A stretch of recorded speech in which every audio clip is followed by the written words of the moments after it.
a lot. So as Bill mentioned, I'm going to talk about troubleshooting deep neural networks. And so before I dive into that, I kind of want to give a little bit of context about why talk about this at all, right? So why is this an important thing to learn about? I like this comic from XKCD, right? Like, I think it's a pretty honest characterization of what machine learning feels like sometimes, right? Like you just, you pour a bunch of data into a big pile of linear algebra, and then, hopefully the answers just pop the other side. So I think that's oftentimes what training deep learning models feels like. I also like this quote from Andre Karpathy, first doesn't compile, then it doesn't link, and then it seg faults, and then gives zeros, and then gives the wrong answer, and then only then maybe possibly it works. All right, and so I think this gets at a common sentiment among practitioners, which is that really, what people think of as the fun stuff of machine learning, right? Like deriving math, implementing things, coming up with new models, is really at most, even for people that are in the research world and who are really good at implementing things, at most 10 or 20% of their time. And then at the vast majority of what they spend their time on is debugging things that aren't working and tuning hyperparameters. And so the next thing I want to talk about is why is this the case, right? So why is troubleshooting deep neural networks so hard?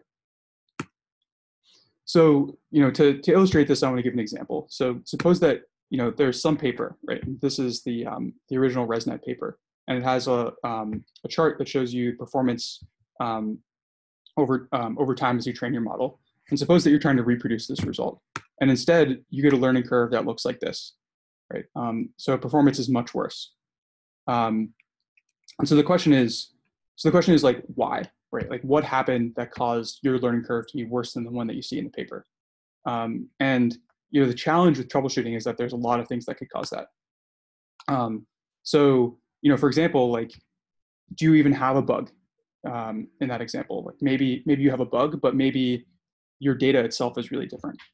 And then for that degradation in performance that you saw, right? So for your worst learning curve, there's a lot of different potential things that could cause that.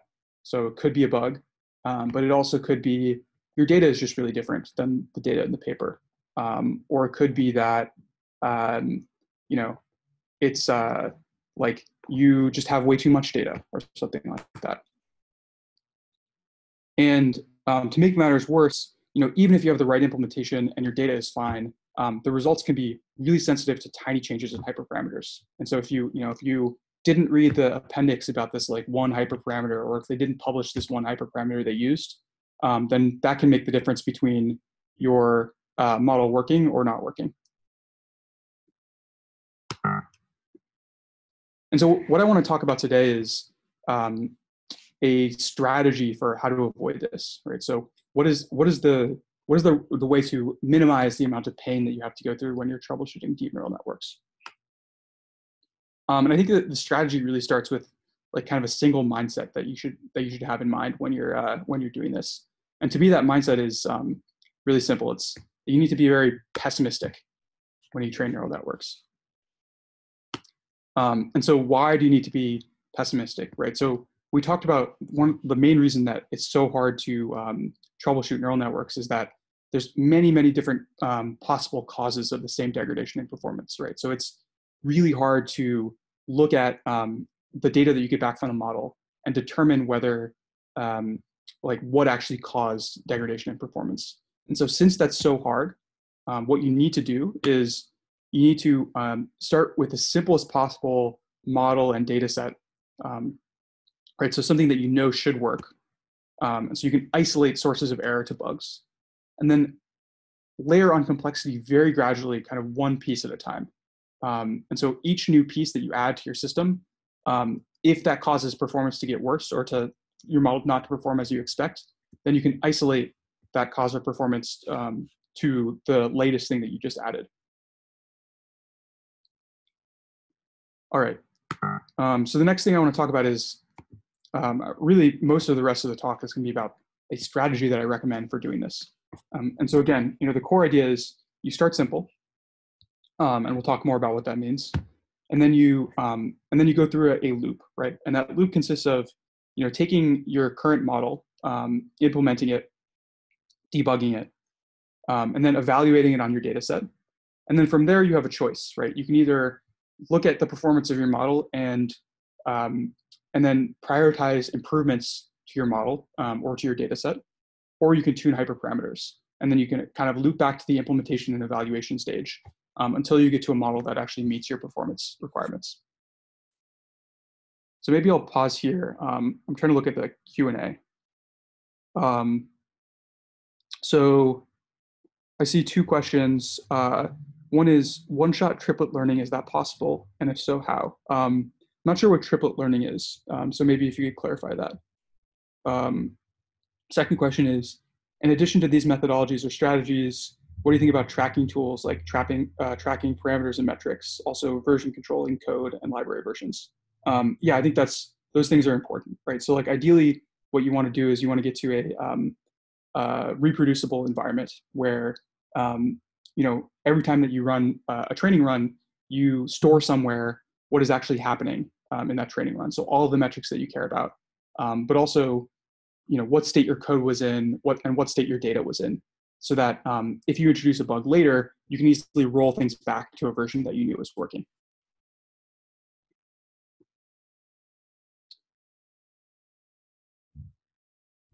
All right. So, to quickly summarize what I'm going to go through in the rest of this talk. So, again, it's these same steps. So starting simple, at a high level, what this means is you want to choose the simplest possible model and the simplest possible data for your problem. Implement and debug. The main strategies we'll talk about here are getting, first you need to get your model to run. Then once it runs, you're going to overfit a single batch of data. And then once you've overfit a single batch of data, you're going to try to reproduce a known result. In the evaluate step, the main tool in your toolkit here is going to be using the bias-variance decomposition to prioritize what to do next. In the model improvement piece, there's many strategies here, but the ones that I think are the most important are just making your model bigger if you're underfitting, and adding more data or adding some regularization if you can't add more data if you're overfitting. And then finally, in tuning hyperparameters, the spoiler here is that the recommendation is going to be for most people to use course-defined random searches.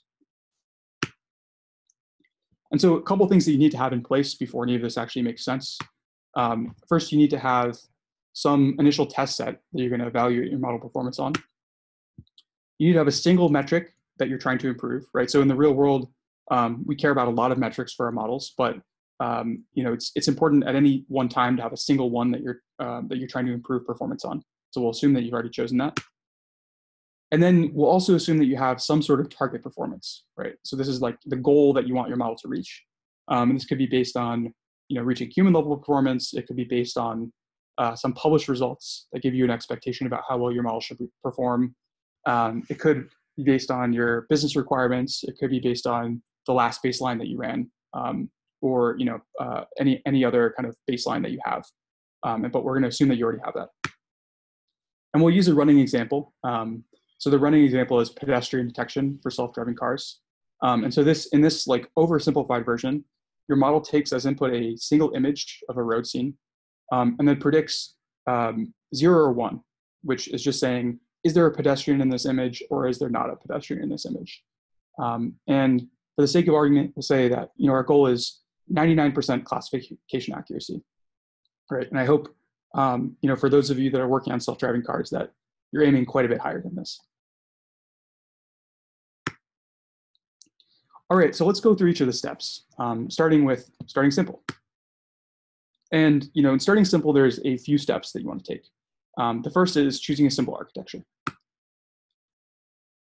Now, I think architecture selection is something that, when I was new to deep learning, and I think when a lot of people are new to deep learning, feels very mysterious. And it feels like kind of this big problem they need to put a lot of work into solving. And I think that while architecture selection can be a very deep topic, I would say that the good news is that you should almost never spend very much time thinking about it when you're starting to work on a new problem. And I think there's like a simple default for most problems that will get you a good chunk of the way there.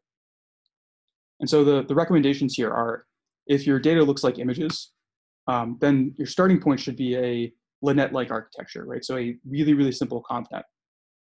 And then as you start to make progress on your problem, you can consider moving to a ResNet. If your data looks like sequences, the normal recommendation here is to start with an LSTM. Increasingly, I think recently it actually makes a lot of sense to start with something that looks more like a temporal convolution or a 1D convolution. And then as you start to make more progress, then I would consider moving to a transformer. And then for anything else, I would start with a fully connected neural net with a single hidden layer. And over time, you might want to move to something that looks more like a state-of-the-art architecture, right? And so again, like the claim is not that any of these recommendations are going to be the best possible architecture for your problem, just that they're reasonable things that are well understood. And so you can isolate sources of poor performance to be something other than incorrect implementation of the model. Now, one thing that you might wonder is, this is all fine and good if your data looks like images or sequences, but in the real world, oftentimes you have multimodal data. And so the thing I would recommend doing here is, so suppose that you have 3 inputs to your model, 2 images and 1 sequence of words. So what I would do is I would start by mapping each of those inputs into a lower dimensional feature space using the recommended architectures that I showed on the last slide. So ConvNet in the case of images, or an LSTM in the case of sequences.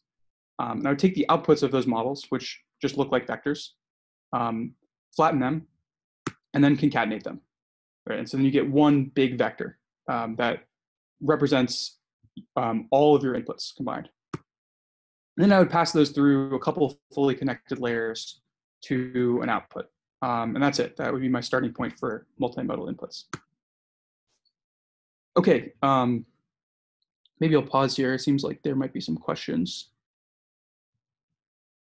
It would be great if you could suggest any tools or frameworks that already help keep the discipline and also help finding issues. I'm not aware of any, actually. I think that it would be an interesting project to build a tool like a deep learning IDE that enforces some of the recommendations in this guide or just other ones that you have. Actually, I'll caveat that. I think that yeah, I won't caveat that. I think that's fair. The second question looks a little bit specific and probably not relevant to most of the audience.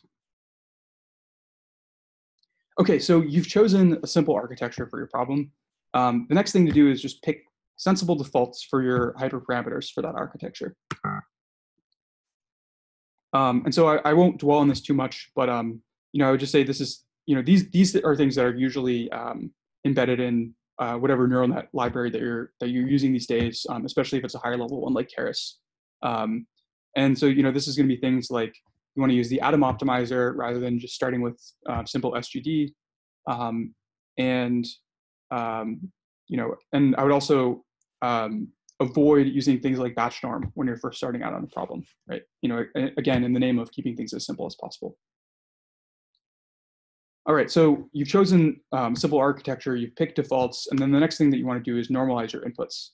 So this just means subtracting the mean, dividing by the variance. Or if you're using images, then you can just scale your images to be, for all the values to be between 0 and 1. And then the last thing, and so this is actually an important thing to do. This is like one thing that if you forget to do it can is a really common source of degradation of performance. And then the last thing that I would recommend doing in starting simple is actually just consider simplifying the problem itself.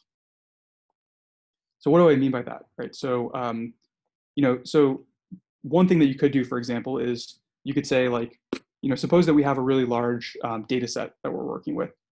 When you first start working with that data set, I would avoid working with a massive data set. I would, consider starting with a really small training set, like maybe a few thousand or maybe 10,000 examples. And so, the rationale behind this is that it's just going to be a lot easier to work with, right? So your iteration time, your iteration speed is going to be quicker, and also you know that if you have a small training set, that your model should be able to perform well on that training set, right? Whereas if you have a larger training set, then you have to worry about whether your model is not performing well because of a mistake in your model, or because it doesn't actually have the capacity to fit this larger training set. You could also consider doing something like, if you're working with ImageNet, instead of doing the full 1,000-way classification problem, you could instead start with a smaller number of objects or classes. You could make the images that you're working with smaller, et cetera. Right? And so again, the idea here is like to try to make the problem as easy as possible to start, so that you can iterate quickly and that that your neural net should be able to solve it. And creating a simple synthetic training set is another way of doing that. Okay, so let's come back to our running example of pedestrian detection. Right? So again, we're trying to classify whether there's a pedestrian present in these images. So what might our simple starting point be? So we're a self-driving car company. We have, let's say, millions of images, right? But if we're starting to work on this problem for the first time, we might start with a subset of, say, 10,000 images for training, 1,000 for validation, and 500 for test. We might start with a really simple convolutional neural net architecture, and atom optimizer with a standard learning rate and no regularization at all. And so again, these are not the choices that will get you to state of the art on this data set, but they're the choices that will get you to a reasonable baseline and will allow you to avoid as many bugs in your implementation as possible. All right, so to summarize, we've started simple. So we've chosen a simple neural net architecture. We've used sensible defaults for that architecture. We've normalized our inputs, and we've simplified the problem. And so then the next thing that we're going to do is actually go and implement that. I'll pause here to see. Looks like I'm not seeing any questions in the Q&A. Oh, but there's this more tab. All right, there's a chat as well.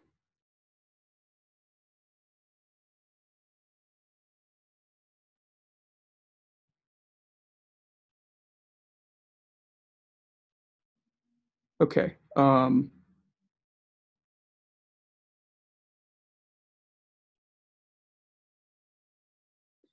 having trouble parsing through all these questions quickly. So if you could, for people that have questions, if you could do me a favor and just keep those questions in the Q&A as opposed to the chat, that'll just make it easier for me to look through the questions and prioritize which ones I'm going to answer. Okay. So, all right. So now there's something in the Q&A. How do we debug layers in a net? Yeah. So I don't generally recommend doing this. I know that I know people who think that it's valuable to visualize the intermediate layers of a neural net. But I think that usually tools for visualizing intermediate layers, for me at least, haven't actually proven to be that useful. Right? It's kind of like a chicken and egg problem, right? Like if you don't see any useful visualizations, is that because what does that actually tell you about whether your model is performing well or not?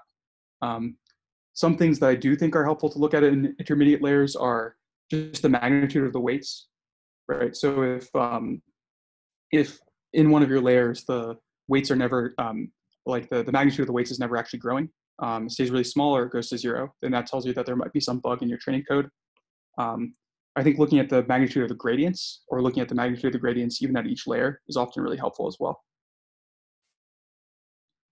Say we have skewed data for classification. Which way is better for simplification? Reducing number of classes, trying to even number of instances, or trying to adjust the models? I think if you have skewed data for classification, then the first simple version of the model that I would try is possibly to reduce the number of classes depending on how many classes that you have, and then evening the number of instances. So I would, for the first version of the model that I train for a problem that I'm working on, I would usually start with balanced classes, because that'll, dealing with skewed classes is a problem that you can solve later. What about any changes that could be done to the data to improve model performance? Yeah, we'll talk about this.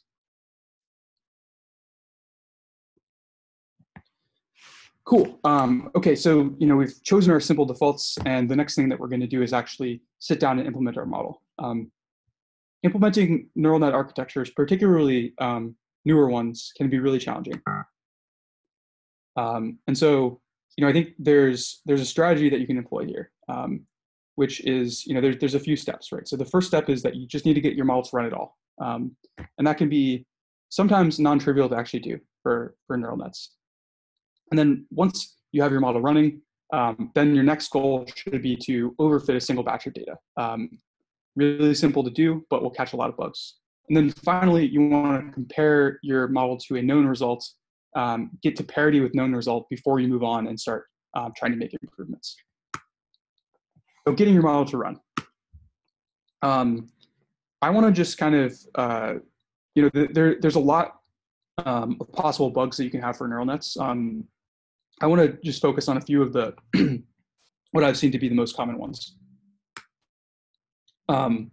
Maybe the most common one is just having incorrect shapes for your tensors at some point in your neural net. And this is particularly bad because it can fail silently.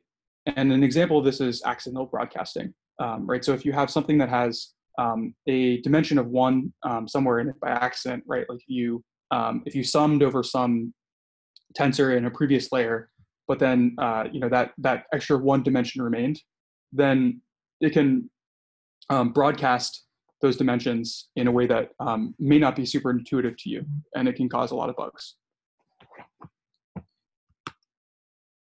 Another really common bug that I see is pre-processing your inputs incorrectly. So for example, we talked about normalizing your inputs, which is really important. But sometimes, an equally big problem is too much pre-processing, right? So if for example, let's say that your data pipelining already divides the values of your images by 255 to get them between 0 and 1. And then in your neural net code, you do that again, then your values are super tiny, and then that can cause problems with your model learning. Incorrect inputs to your loss functions. So in something like TensorFlow, right, the loss functions that they define expect the inputs that get passed into them to be in a certain format. And so oftentimes they expect them to be logits, right? And so I think a common bug that I see is taking the softmax of those outputs, which is a really natural thing to do, because that's ultimately the output that will make sense semantically coming from your model. But if your neural net library expects logits, then this can kind of silently cause a lot of performance bugs. Forgetting to set train mode for the net correctly. So this is mainly a TensorFlow thing and mainly happens when you're using batch norm. And it's one of the reasons that I recommend your first implementation not using batch norm. And then, another really, really common thing is numerical instability.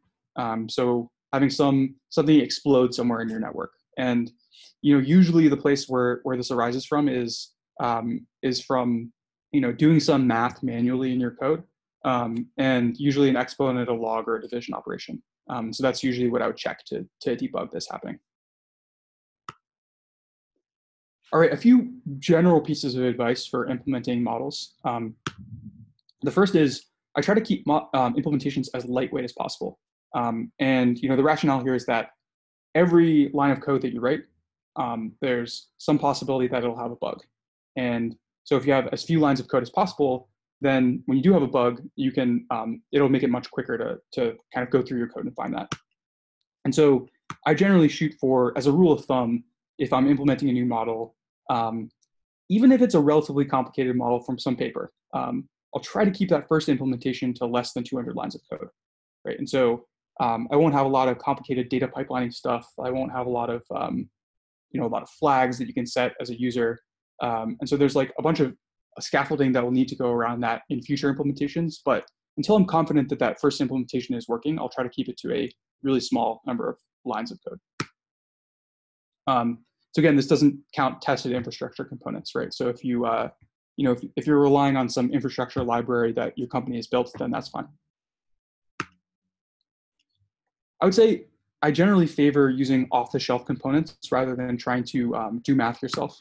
So, if, again, unless you're doing some kind of really crazy research thing, then generally something like Keras works really well. If you're not using Keras, then, for example, using TensorFlow's built-in layers rather than writing out the math on your own avoids a lot of bugs. And similarly for loss functions. And then, finally, I touched on this briefly, but data pipelines are really common source of bugs in machine learning code. And so I would say, when you're working on a new problem, it is eventually going to be really important to build out a nice data pipeline that is performant and all of those nice things. But when you're starting out, I would just start with a data set that you can load into memory. And so just not deal with any data pipelining stuff at all until you're confident in the rest of your implementation. All right, let me pause there. Okay, so can you elaborate on why you want to overfit your data? Yep, I'll talk about that in just a second.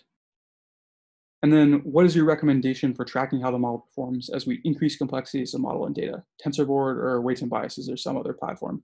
I would say that there's a number of reasonable platforms. I personally use weights and biases because I just find it to be kind of the easiest. But I think if you want to use TensorBoard or I think maybe MLflow has a solution for this, then I think whatever you pick is probably going to be fine.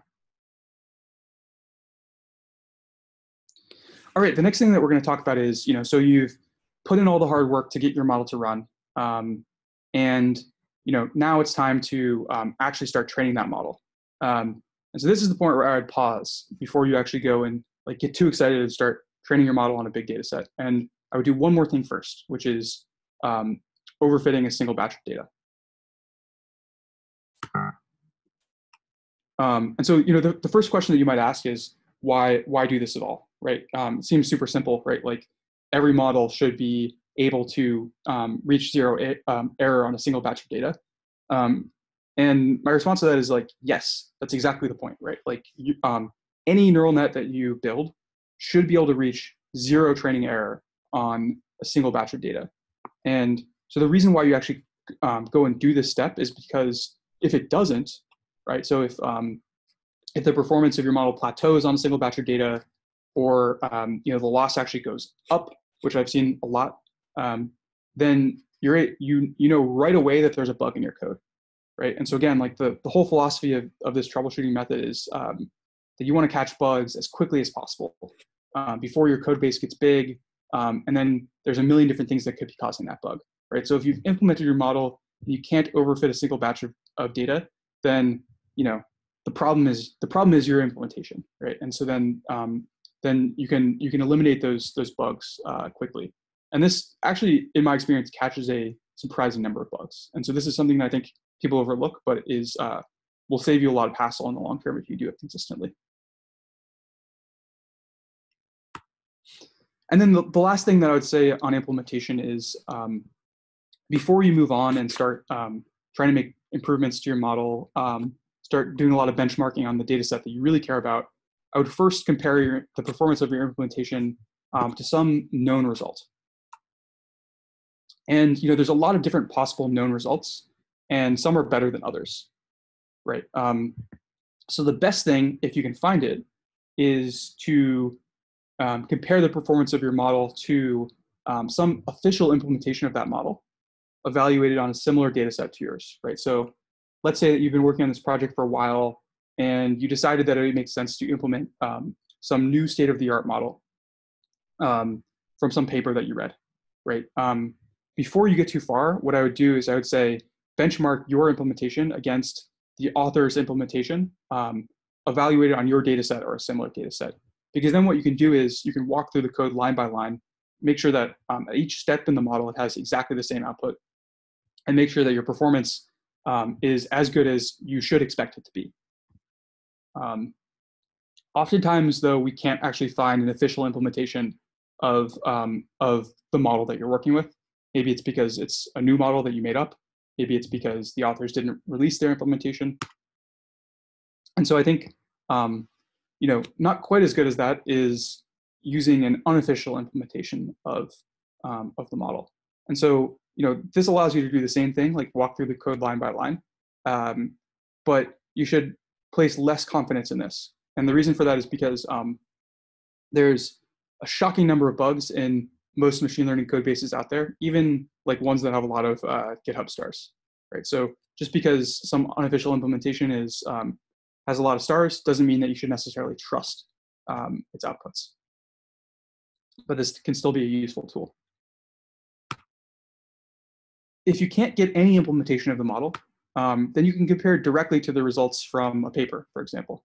And this allows you to tell whether your model is performing as well as it should be performing. But it's not quite as good, because if your model is not performing as well as it should be performing, it doesn't really point you to why, or to where you should go in order to make things better. Next best thing is probably looking at the results of your model on some known benchmark data, right? So, for example, MNIST, if you're doing images. And the thing that this will allow you to do is, like, you could have some sense of how well models should perform on MNIST, right? So if your model doesn't reach 99% accuracy on MNIST, you know that there's probably something wrong. And then, maybe the least useful thing, but still better than nothing, is to compare your model to some super simple baseline, like just a linear model or the average of your outputs even. And this will tell you whether your model is learning anything useful at all. And I've actually caught a lot of bugs this way. And so I think even if you can't do anything else, this is still worth doing. All right, let me pause here and check questions. So you mentioned that you don't build data pipelines first when building the model. So instead, do you do all of your necessary data transformations up front, save it to a local file, and then just use that as an input? Yeah, I think that's a really reasonable thing to do when you're starting out. And again, the goal for this is just to make sure that you have a bug-free implementation of your model before you move on to complicated data pipelining stuff. For large-scale distributed ML model evaluation, how do I detect bottleneck in one subset of data and performance issue in a subset compared to another subset of data within the same iteration?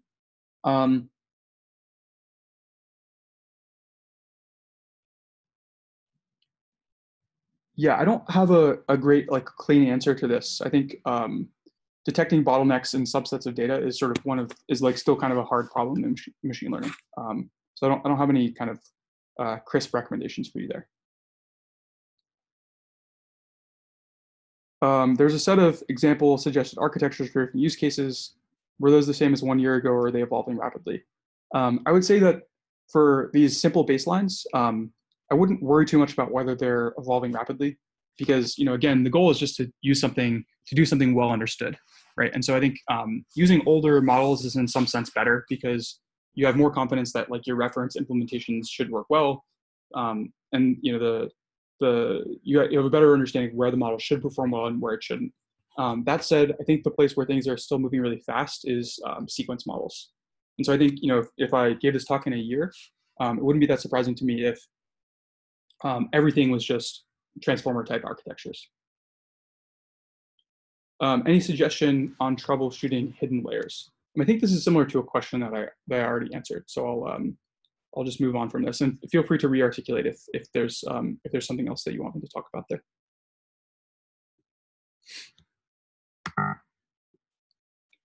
Okay, so you've implemented your model, you've debugged it, so you're reasonably confident, as confident as you can be, that you have a bug-free implementation. And then the next step is you're going to evaluate that model. And so the way that I recommend doing this is by applying the bias-variance decomposition. And so this is maybe something that you saw in an intro to machine learning class, but just to reiterate, suppose that you have some measure of your target performance, right? So let's say it's human level performance. Then typically your training error will look like a curve that approaches that, but doesn't quite reach that target performance. Your validation error will be a curve that sits above the training error. And then the test error will be a curve that sits above the validation error. And so all of the bias-variance decomposition says is you look at the difference in performance of those different curves, right? So you start with your human level performance, which we'll call some irreducible error. And then you look at the difference between your training error and that irreducible error. And that difference is your avoidable bias, right? So that's a measure of how much you're underfitting to your data set. The next thing that you can look at is the difference between your validation error and your training error. And so that difference is a measure of the variance, right? So how much you're overfitting to your training set. And then lastly, you can look at the difference between your test error, which you should only evaluate on pretty infrequently, but the difference between that and your validation error. And so if there's a difference there, then that gives you a measure of how much you're overfitting to your validation set, which, for example, can happen if you're doing a lot of hyperparameter optimization. Now, yeah, and so just to summarize, all the bias variance decomposition says is that, if you look at your test error, which is ultimately what you care about in machine learning, then you can break that down into component parts. And those component parts are, some irreducible error, right? So some error that you would expect not to be able to perform better than, and then some bias, some variance, and some overfitting to your validation set. And so we're going to use this breakdown, this decomposition of your test error, as a way to prioritize what to improve next in your model. Now, one assumption here is that this assumes that your training, validation, and test data all come from the same data distribution. So what if that's not true? Like in a lot of real-world applications, that's not the case. So for example, in self-driving cars, maybe most of your training data comes from the daytime, but you also want your cars to perform well at night. And so the kind of quick recommendation here is actually use two validation sets. So one that comes from data that looks more like your training data, and then another that comes from data that looks more like your test data. And so what this adds to the bias variance decomposition is, instead of just having a single validation error curve, instead you have two validation error curves, one that corresponds to your training validation error, and then the other that corresponds to your test validation error. And so generally, your training validation error will be better than your test validation error. And so, in this decomposition, we have one additional term, which is the difference between your train validation error and your test validation error. And that's a measure of how much distribution shift is hurting your performance. Okay, so let's go through an example here. So suppose that we train our initial model on our pedestrian detection task, and we see, our goal performance was 1%. Let's say our training error is 20%. So the difference between our training error and our goal error is 19%, which means that we're massively underfitting on this data set. The difference between our validation error and our training error is 7%, which means that we're also overfitting on this data set. And then finally, test minus val is only 1%, so that's like, let's say that's pretty good. And so the challenge here is that we're both underfitting and overfitting on this data set, right? And so the question is like, what do we do next? But just to quickly summarize, the idea of evaluating the performance of your model is to break down your test error, which is the thing that you care about, into some irreducible error plus bias plus variance plus a measure of your distribution shift plus validation set overfitting. And the magnitude of each of those components is going to determine what you do next. All right, I'll pause there and see if there doesn't look like there are any questions. So I will move on to the next section. And the next section is all about this question of, once you've broken down your test error to these components, what do you actually go and do to your model or to your data set? Okay, and so the recommendation that I have for how to prioritize what to improve in your model is, first, you start with addressing underfitting. And so if your model is underfitting, then that's the first thing that I would work on. Once your model is no longer underfitting, then I would address overfitting. And then once you're reaching your target performance on your train validation set, right? So you're neither underfitting nor overfitting. Then I would work on distribution shift. And then finally, I would go back and look at your test performance. And if you're overfitting to your validation set, then I would go back and rebalance data sets. And so I'll talk in more detail about all of these. So again, the first thing that we want to do is start by addressing underfitting. Again, there's many strategies that you can follow to address underfitting in your model. The first thing that I would try is always just making your model bigger. So adding layers or using more units per layer. But other strategies are, reducing the amount of regularizations that you have, doing error analysis. So looking at the mistakes that your model is making and, trying to reason about what features that you might want to add or, or what you might want to change about your model in order to avoid those errors. Choose a different architecture, right? So like maybe move to something more state-of-the-art, like something that you maybe read about in the paper. And then tuning hyperparameters And finally, I would look at adding features. And so let's look at an example here, right? So again, our training error was really bad in our example. And so the first thing that we might try is just adding more layers to our ConfNet. Let's say that gets our training error to 7%. So the next thing that we might try to do is switch to a closer to state-of-the-art architecture. So like, let's say it's ResNet. That might reduce our training error even further. And then finally, we might tune our learning rate. And that could be the thing that gets us to our target performance.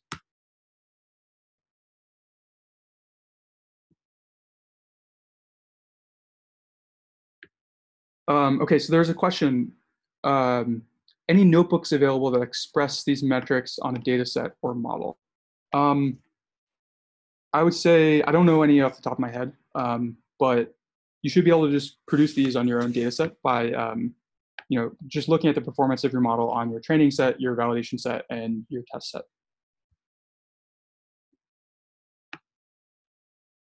Okay, so let's say that we're able to address underfitting, right? So we're working with our current data set, and we're able to reach our goal performance on that data set. The next thing that I would look at is overfitting. And again, there's many strategies for addressing overfitting. I think the order in which I would typically try to do them is, the best thing to do if you can is just add more training data. Can't always add more training data. So other things that you can try are adding normalization, right? So adding batch norm or layer norm, which implicitly perform some sort of regularization to your model. And so they often help reduce overfitting. Adding data augmentation often really helps. Increasing your amount of regularization, so adding dropout or increasing the amount of dropout that you have can help with this. Performing error analysis. Different model architectures can also often improve your overfitting. Sometimes tuning hyperparameters works as well. And then you can also do early stopping. You can consider removing features or even reducing the size of your model. And reducing the size of the model, I would say, is like in a deep learning paradigm is really like the last resort. Like you usually shouldn't have to resort to that unless you're in a very data constrained environment. Okay, and so again, our example, so we reached a training error that we're happy with. Now we're going to work on validation error. So we might increase the size of our data set to 250,000. Then we might try adding a regularizer like weight decay. We might try adding some data augmentation to our data set. And then finally, we might do a bunch of hyperparameter tuning. And like, let's say that that's the thing that gets us to our goal performance for the sake of example.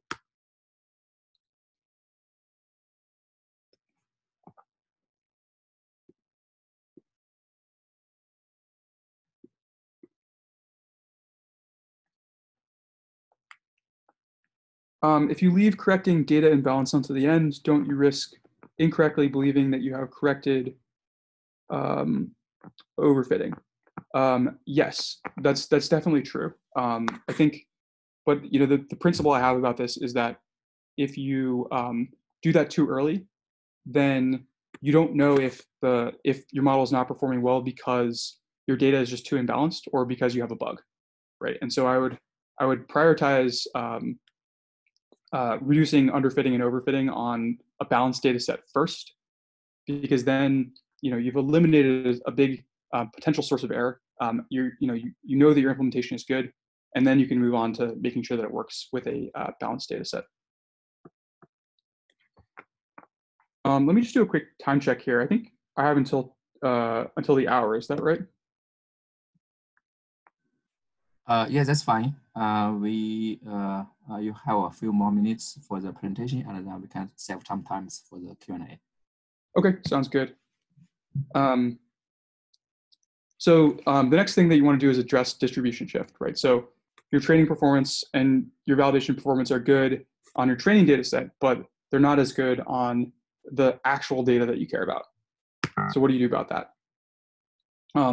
There's a few strategies here. This is harder, right? And so I think the best thing, if you can do it, is to look at the errors that you're making on your test validation set, right? So that's the validation set that came from your test distribution.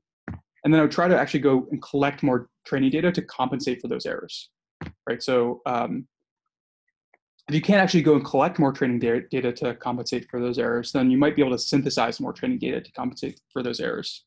So generate data that looks like the data where your model is not performing well. And then finally, you can also try applying domain adaptation techniques. And these can work really well, but they're still, I think, a little bit more in the research realm than they are in being ready for production. And so let's talk about an example of how to do this very briefly. So again, on the left here are errors that you're making on your test validation set, and on the right are errors that you're making on your training validation set. So one thing that we might notice is that in some of these examples, there are actually pedestrians in the image. They're just really, really hard to see, and maybe a human wouldn't have even seen them.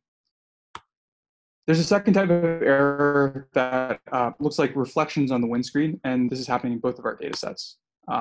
But then there's a third type of error that seem to be night scenes, and those are only in your test validation set. And so what I might do in this case is I might say, it looks like one of the reasons that we're overfitting to test validation is that there's just more nighttime images in our test validation set. So I might go back and try to collect more data driving around at night. And then the last thing that you might do is, so you've gotten to performance that you're happy about on all your validation sets. Then you can go and check your test set. And if your test set performance is meaningfully worse than your validation set performance, then that means that you've overfit to your validation set. And the thing I would recommend going and doing there is, collect more data if you can, more test data. But if you can't, then I would just, rebalance those data sets.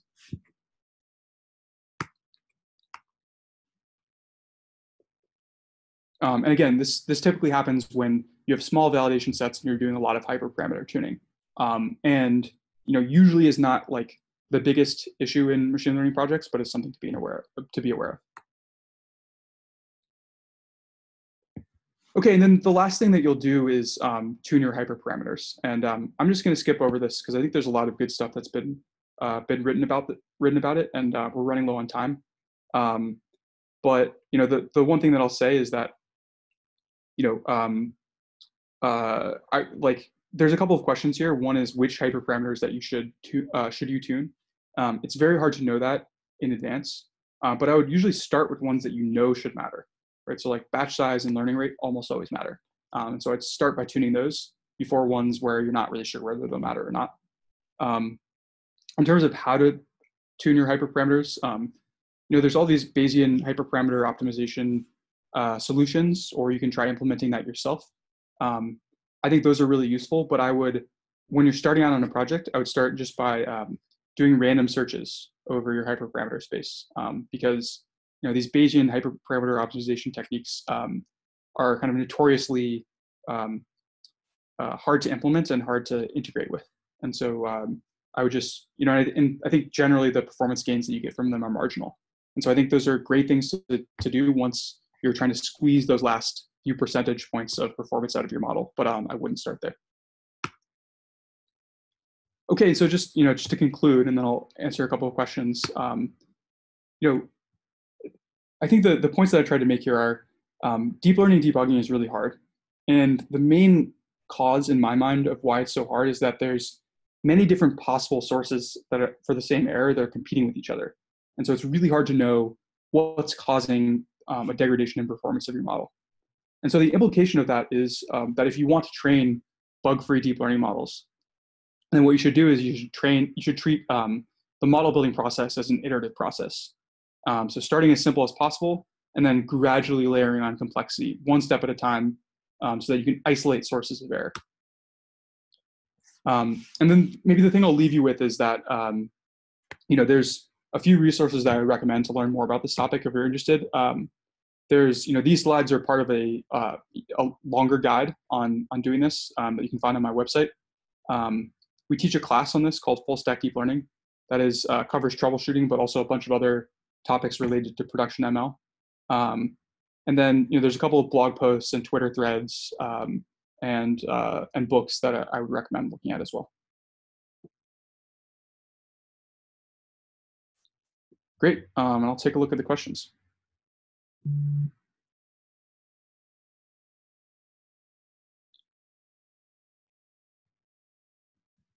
So there's a question that asks if there's any sample notebook or data sets to play around with the concepts. I'm not aware of one. If anyone makes one, I think it's a good idea. Shoot me a link to it, and I'm happy to take a look at it and share it around.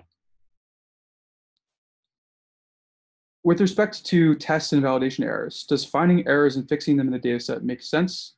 And would it be a good action to do?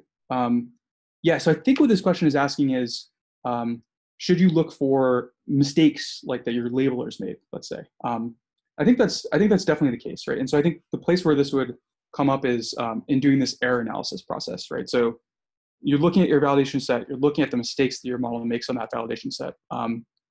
One thing that happens in practice when you look at those mistakes is that you realize that actually the model was right.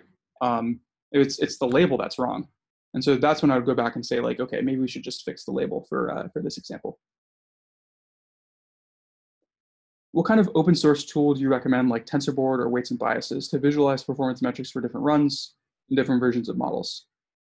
I personally use weights and biases, so I don't think it's open source, but that's kind of the one that I can personally recommend. A lot of people use TensorBoard. I think that's fine too. Again, I wouldn't be too. I think that in this category, like most of the tools are pretty good. I happen to like weights and biases the best, but I would use whatever you're most comfortable with. Are we planning to have another full stack deep learning bootcamp at the end of this year? So, it's a little bit of a challenging time to have in-person boot camps. But what I'll say is that, yeah, so future of full stack deep learning, I think we want to continue to build the community around full stack deep learning. And I think that there's kind of two ways that we're going to do that. So one is we're in the process right now of putting together an online course around full stack deep learning. And so the idea is that that's all going to be free. All the videos are going to be available, and so people can kind of go through the material and learn it at their own pace. But I do think that having in-person events around it is really helpful, because a lot of what people get out of those boot camps is just meeting other practitioners, people who are thinking about the same problems as you, being able to ask questions in person. And so I think that we will reboot in-person presentations. I'm not sure exactly what the format is going to be. It might not be the same kind of bootcamp format as it was before. It might look more like a conference, but we're still trying to figure that out. Have you used weights and biases, hyperparameter tuning, or what was your experience compared to Bayesian hyperparameters? I have not actually used weights and biases hyperparameter tuning. I've heard good things about it. I personally use tradeoff, which works fine. And yeah, so I'm not super opinionated on which is the right tool to use there.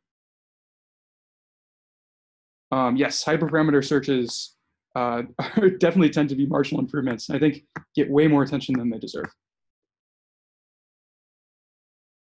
Do you recommend any technique for exploratory modeling to justify features selected and patterns discovered? I think this question is getting at like explainability for deep learning models.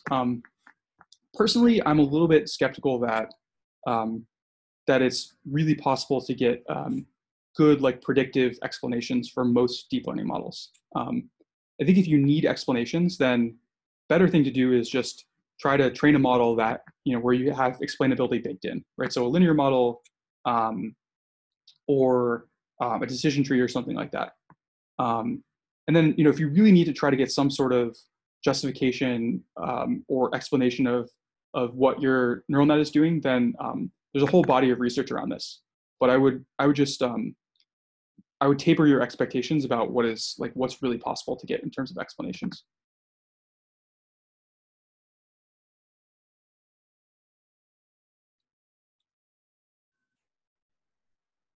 For computer systems and databases, there exist standard bodies that publish standard benchmarks and audit submissions from vendors.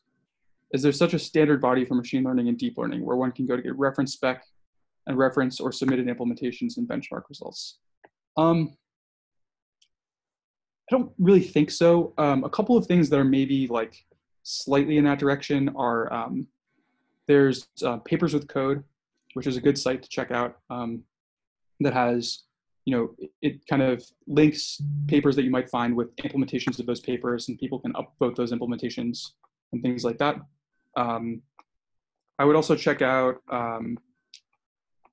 PyTorch Lightning, which is an attempt to standardize some of the scaffolding around training neural nets so that the implementations themselves will be more modular and reusable. I think weights and biases has a benchmarking feature of some kind, but I haven't looked at it too closely. 80% of my pain was around batch and layer norm. Yeah, that definitely resonates with me. Any specific advice on this part? I would say it's not really specific advice, but I would say like just, you know, I think it's an instance of the general point that I've been trying to make throughout this presentation, which is just, you know, isolate that source of pain, right? So make sure that you're happy with everything else in your implementation before you start trying to add batch norm and layer norm. And then once you add them, you know, really check to make sure that like your performance is as you would expect it to be. You're improving on your data set and things like that before you like move on, go start doing other things. I would also say use reference implementations when you can.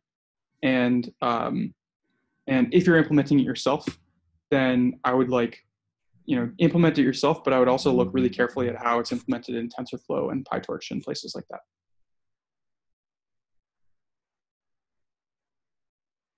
Great. I think we are right on time. Great. Awesome. Great. Well, thanks a lot. Thank you, Josh, for the great presentations and Q&A with our attendees. Yeah, and thanks a lot, everyone. And feel free to add me on LinkedIn or shoot me an email if you have any further questions.